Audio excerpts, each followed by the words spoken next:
My parents chuckled, giving my sister $6.9 million.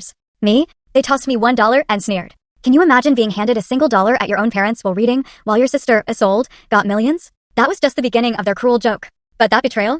That was nothing compared to the gut-wrenching truth I uncovered later. How they stole every last moment I could have had with my beloved grandpa, lying to us both, actively trying to erase me from his life. They thought they'd buried me for good. What they didn't know was his final letter would become the shovel that dug them up, exposing their cruelty to the entire town. It all started the day I pulled up to the family estate in Charleston. The sun hadn't quite burned off the morning haze, and the cicadas were already buzzing like a warning in the heat. Live oaks loomed, dripping moss over the gravel driveway. I parked right where I used to ride my bike in crooked circles as a kid, back when home still felt like something safe. I caught my reflection in the side mirror, a plain blouse, hair tied back. Nothing like the sleek dresses Isolde would have chosen. My hands actually trembled as I grabbed my purse, feeling the weight of every mile it took to get there.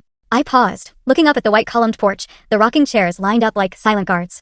I wasn't even sure why I came, not really. Maybe just to prove to myself I could stand there without shrinking. Inside, the air smelled of lemon polish and something else, something sharper that reminded me of holidays spent trying not to breathe too loudly. My mother, Vera, sat near the fireplace, ankles crossed, her expression unreadable except for a tight line around her mouth. My father, Conrad, held a glass of water like it was a lifeline, nodding at people he barely looked at. And Isolde, of course, was laughing near the window, a glass of champagne in her hand, sunlight catching the gold on her wrist. When she saw me, her eyes flicked over my outfit, a familiar smirk touched her lips, and then she turned back to her conversation. I found a chair in the corner, trying to hide how my legs bounced under the table. Marshall Keene, the family lawyer, cleared his throat, tapping a stack of papers to straighten them. "Thank you for coming today," he said, glancing around. Walter Garner left clear instructions that his will be read with all family members present.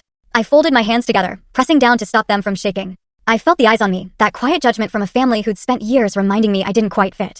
I'd even memorized the details of the invitation, my name misprinted as guest +1. When I called to correct it, the secretary just stammered, "I'm sure it was just an oversight." I laughed then, but it was the kind of laugh that left your ribs sore. Marshall started reading, his voice steady, listing donations to charities, small bequests to distant relatives. Then he paused, looked right at me, and cleared his throat. To Camila Garner, he read, $1. The silence hit first. Before the laughter, a split second where the world froze, and all I could hear was the blood pounding in my ears. Then Isolde's laugh broke it, sharp as glass. "Some kids just don't measure up," she said, swirling her champagne, eyes locked on mine.